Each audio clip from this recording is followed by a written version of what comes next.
एक सुंदर असं राजकारणाचं पर्व होतं महाराष्ट्राच्या जीवनातलं, की जिथे पक्ष आणि बाकी सगळ्याचा विचार न करता ज्या माणसाचं काम चांगलं आहे त्या माणसाचं भरभरून कौतुक करण्याचे दिवस होते, त्याच्या कार्याला पावती देण्याचे दिवस होते.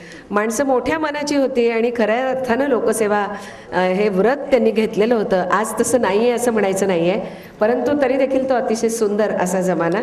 आता सातारा सहकारी बँकेचे मला वाटतं आपण मुंबई शाखेचे माजी चेअरमनही होतात आणि 25 वर्ष एक हाती हा वाग्यज्ञ चालवणं हे काही फार कठीण काम आहे. आपण येऊन इथं प्रास्ताविक सादर करावं. बाबूराव शेटे समाज प्रबोधन व्याख्यानमालेच्या रौप्य महोत्सवी वर्षाची कार्यक्रमानिमित्त आज इथे अध्यक्ष म्हणून आम्हाला ज्येष्ठ नेते माननीय काका, त्याचप्रमाणे स्वागताध्यक्ष खासदार साहेब श्रीनिवास पाटील, कराडच्या नगराध्यक्षा सौ शारदा जाधव,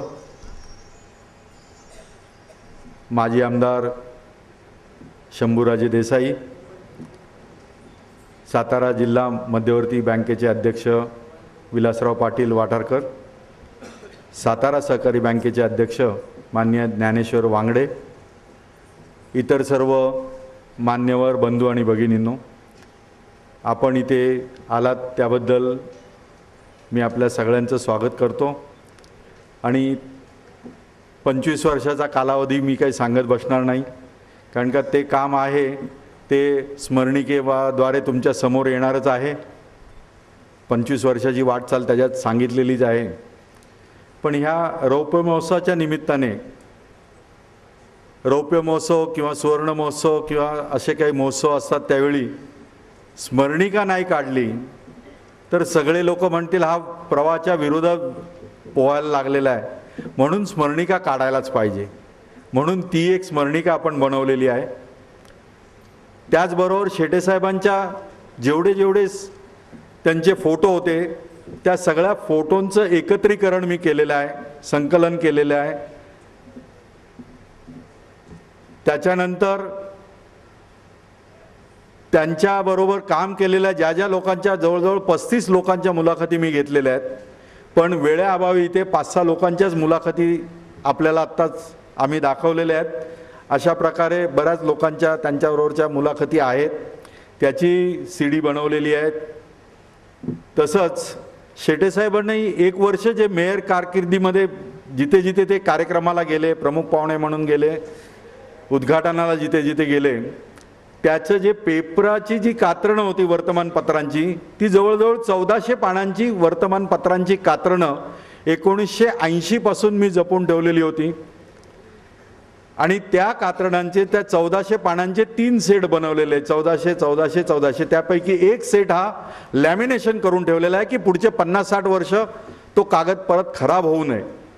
आणि पुढच्या पिढीला ज्या वेळी ती कात्रणं वाचतील त्यावेळी शेटेसाहेबांचे विचार, त्यांनी कुठल्या भाषणामध्ये काय सांगितलंय, कुठल्या उद्घाटनाला काय सांगितलंय, काय संदेश दिलाय, त्यावरून शेटेसाहेबांची विचार करण्याची प्रवृत्ती, त्यांचे विचार काय होते हे पुढच्या पिढीपर्यंत पोहोचतील म्हणून मी ते केलेलं आहे. त्याच्यानंतर पुढच्या वर्षापासून शेटेसाहेबांना जाऊन आता जवळजवळ 20 वर्ष झालेली आहेत. त्यामुळे नवीन पिढीला शेटेसाहेब कोण आहेत हे माहिती नाही. म्हणून त्यांच्या नावाने एक पुढच्या वर्षापासून एक पारितोषिक आम्ही सुरू करणार आहोत, ज्याच्यातून ते पारितोषिक एखाद्याला दिल्यानंतर 4 वर्तमानपत्राची बातम्या आल्यानंतर लोकांना समजेल की बाबूराव शेटे कोण होते. म्हणजे हा एक लोकांच्या स्मरणात राहणारा विषय राहावा म्हणून आम्ही त्यांच्या नावाचा एक पुरस्कार सुरू करणार आहोत.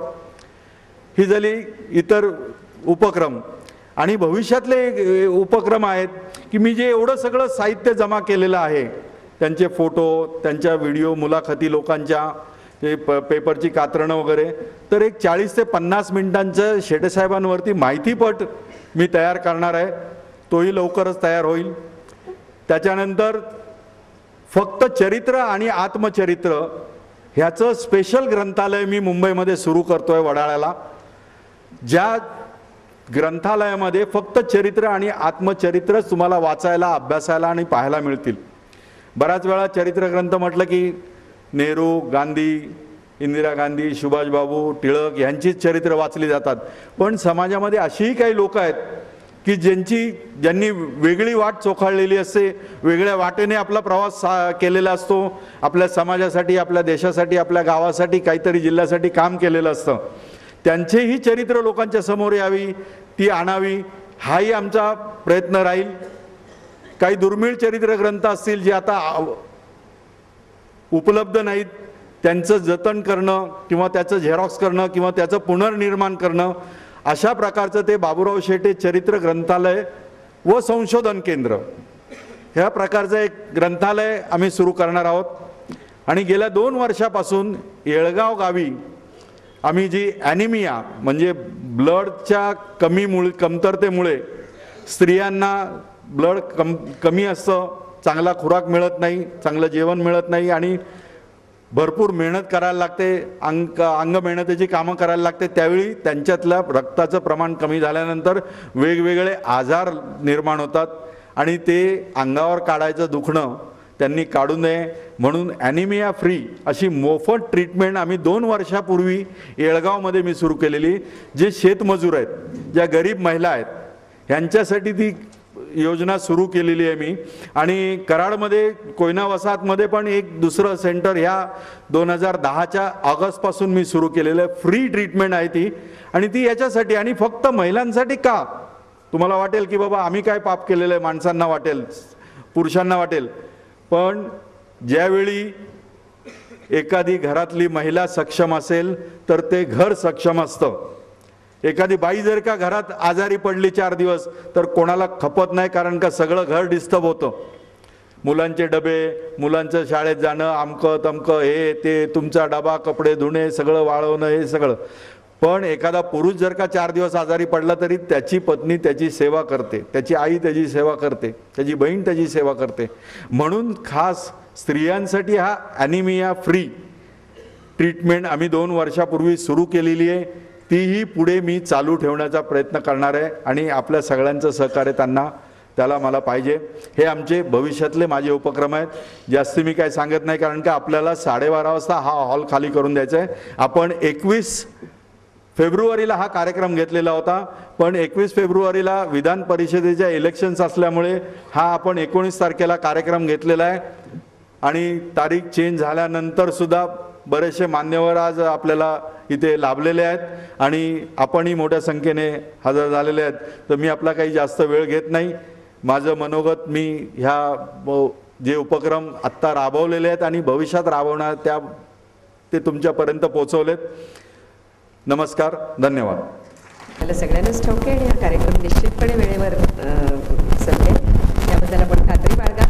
फक्त आता मगाशी राधाकृष्ण नार्वेकर आणि मनोहर जोशी यांच्या मुलाखती आपण दाखवल्या आणि 1981 साली माधवराव गडकरी यांनी सकाळमध्ये एक फार सुंदर लेख लिहिला होता बाबूराव शेट्यांवरती आणि त्यांनी असं लिहिलेलं होतं की आचार्य अत्रे जर नसते तर संयुक्त महाराष्ट्र मुंबईसह झाला नसता आणि जर बाबूराव शेटे नसते तर मुंबईमध्ये आचार्य अत्र्यांचा पुतळा उभारला गेला नसता.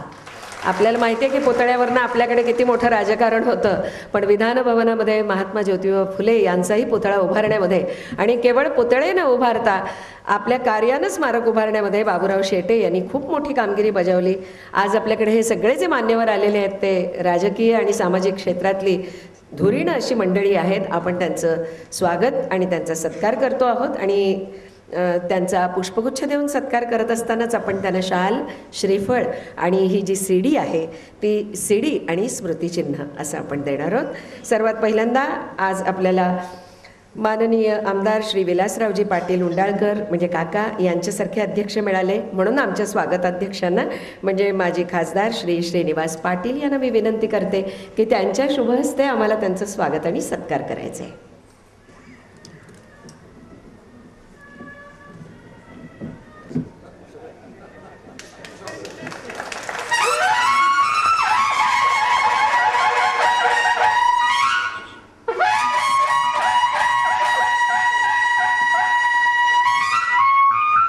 धन्यवाद.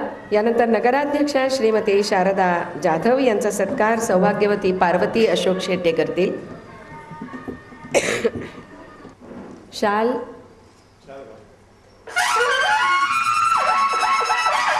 सन्मान चिन्ह,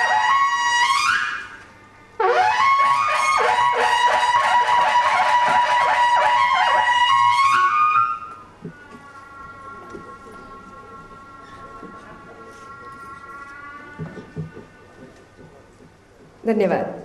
माननीय माजी आमदार श्री शंभूराजे देसाई इथं आलेले आहेत. श्री अशोक शेट्टे यांना मी विनंती करते की त्यांनी त्यांचा स्वागत आणि सन्मान करावा.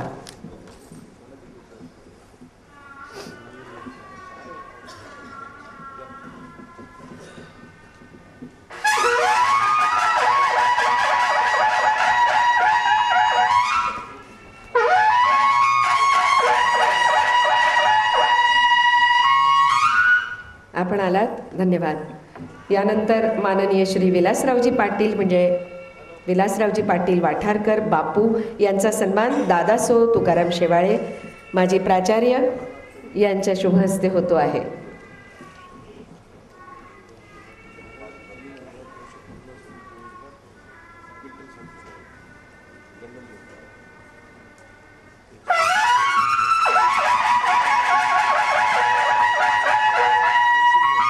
आपल्यालाच मी विनंती करणार आहे की सातारा सहकारी बँकेचे चेअरमन भाई वांगडे यांचाही आपण सत्कार करावा.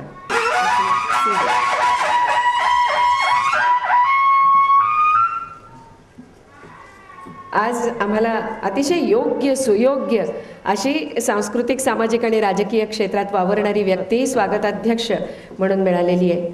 धन्यवाद. सन्मानचिन्ह यांनी करावा अशी मी त्यांना प्रेमाची विनंती करते.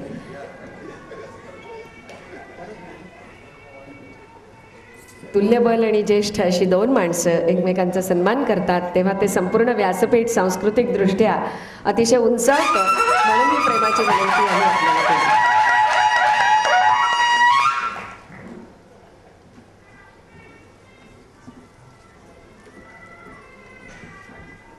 धन्यवाद. आणि आता की आपल्या वडिलांची स्मृती इतक्या सुंदर रीतीनं जपून ठेवणारे अशोकजी, आणि केवळ जपून ठेवणं ही वेगळी गोष्ट, पण ती स्मृती सतत वर्धिष्णू करण्यासाठी म्हणून प्रयत्न करणं हे फार चांगलं असं कार्य आहे. त्याच्यामुळे असंच करावं आणि सगळ्या समाजासमोर आपला आदर्श राहावा म्हणून अशोक बाबूराव शेटे संस्थापक अध्यक्ष समाज प्रबोधन व्याख्यानमाला यांचा सन्मान कार्यक्रमाच्या अध्यक्षांनी करावा. म्हणजे